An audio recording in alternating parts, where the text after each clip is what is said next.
Hello friends, রার বাংলা রান্নাঘরে আপনাদের স্বাগত জানাই। আজ আবার একটি নতুন আইটেম নিয়ে আপনাদের সামনে হাজির হয়েছি। আজ বানাবো দই দিয়ে দেশি মুরগির ঝোল, সেটিতে আলুও থাকবে। এই দেশি মুরগির ঝোল বানাতে গেলে আমি যে যে ইনগ্রেডিয়েন্ট নিয়েছি তা প্রথমেই বলতে হবে। একটি দেশি মুরগিকে কাটিং করে নিয়েছি এবং সেটির ওজন হয়েছে 750 গ্রাম। দুটি আলুকে চপিং করে নিয়েছি। পেঁয়াজ 250 মতো, সেটা চপিং করা হয়েছে। স্বাদ অনুসার নুন নিয়েছি। 100 গ্রাম টক দইকে ফেটিয়ে নিয়েছি। আদা 2 চামচ নিয়েছি। রসুন 1.5 চামচ নিয়েছি। কাশ্মীরি লঙ্কা 1 চামচ নিয়েছি। ঝাল লঙ্কা 1 চামচ নিয়েছি। হলুদ 1.5 চামচ নিয়েছি। আর জিরে গুঁড়ো এবং ধনে গুঁড়ো 1.5 চামচ করে নেওয়া হয়েছে। এগুলো এবার এই ইনগ্রেডিয়েন্ট আমি যখন যেমন ভাবে ইউজ করব আপনাদের দেখাতে থাকবো। চলুন দেখে নেওয়া যাক কিভাবে দই দিয়ে দেশি মুরগির ঝোল রান্না করছি। বন্ধুগণ, ফোড়নে নিয়েছি 4টি শুকনো লঙ্কা, 1 চামচ গোটা জিরে, গোটা গরম মশলা, তাতে আছে লবঙ্গ, দারচিনি, এলাচ, বড় এলাচ, জায়ফল এবং জয়িত্রী, আর 4টি কাঁচা লঙ্কাকে থেঁতো করে নেওয়া হয়েছে। আসুন এবার রান্নার পথে এগিয়ে যাই। বন্ধুগণ, গ্যাস জ্বালিয়ে নিয়েছি। বড় কড়াতে আমি 150 ml সর্ষের তেল নিয়েছি। এখন আমি ফোড়ন দেবো। তেল গরম হয়ে এসছে।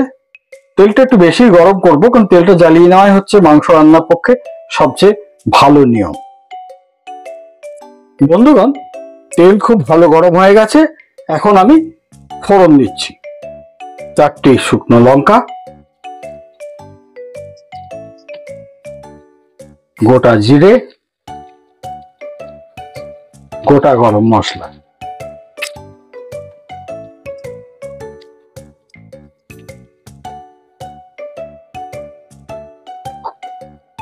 বন্ধুগণ, ফোড়ন দেওয়ার পরে পেঁয়াজটিকে খুব ভালো করে ভেজে নিতে হবে।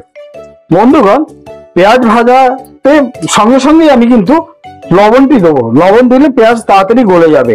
আজকে এই রান্নাতে আমি কিন্তু কোনো টমেটো ইউজ করব না, যেহেতু আমি দই মোরগের ঝোল বানাচ্ছি। বন্ধুগণ, পেঁয়াজ ভাজা হয়ে গেছে। এখন আমি রসুনটা দিয়ে 2 মিনিট ভাজবো। বন্ধুগণ, রসুন আমি 2 মিনিট ভেজে নিয়েছি। এখন আদা মিশিয়ে নিচ্ছি এবং সঙ্গে কাঁচা লঙ্কা যে থেতো করে রেখেছিলাম সেটাও দিয়ে দিলাম। এবার এটাও আমি 2-3 মিনিট ভাজবো। আলু আমি আগেই ভেজে রেখে নিয়েছি। এইবার আমি অ্যাড করছি ধনে গুঁড়ো এবং জিরে। এরপর এটাও আমি ভালো করে। বন্ধুগণ, মশলা ভাজা হয়ে গেছে। এখন হলুদ গুঁড়ো দিচ্ছি, সঙ্গে ঝাল লঙ্কার গুঁড়ো এবং কাশ্মীরি লঙ্কার গুঁড়ো। এটাও আমি 2 মিনিট মতো ভালো করে ভাজবো। বন্ধুগণ, মশলা ভাজা হয়ে গেছে। মশলা থেকে তেল ছেড়ে দিয়েছে। এখন সামান্য আমি গরম জল দিয়ে মশলাটাকে আরো ভালো করে পাক করে নেব।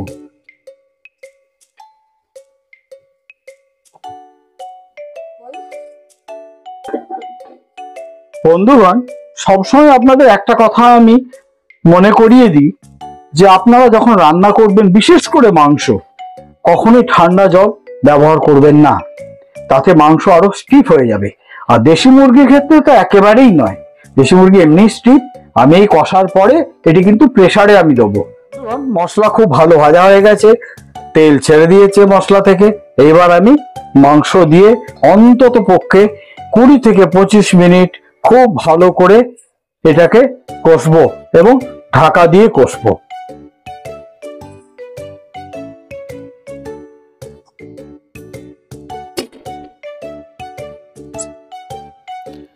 এখন 100 গ্রাম ফাটানো দই এর সঙ্গে মেশানো হচ্ছে এবং দই দেওয়ার পরে বেশ কিছুক্ষণ আমি কিন্তু কষতে থাকব।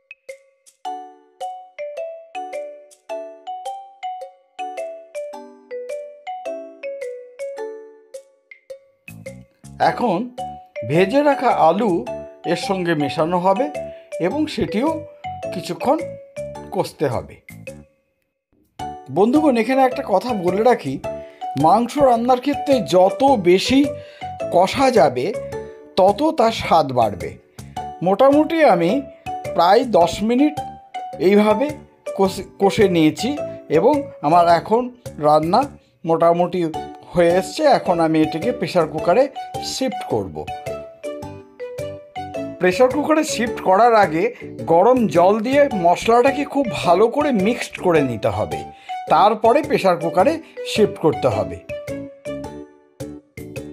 বন্ধুগণ, সবসময় আপনাদের একটা কথা আমি বলে থাকি যে যখন মাংস রান্না করবেন, বিশেষ করে দেশি মুরগি বা মাটন, সেক্ষেত্রে কিন্তু আপনারা গরম জল ইউজ করবেন, কেন গরম জল ইউজ না করলে মাংসের স্বাদ নষ্ট হয়ে যায় এবং মাংস খুব স্টিফ হয়ে যায়।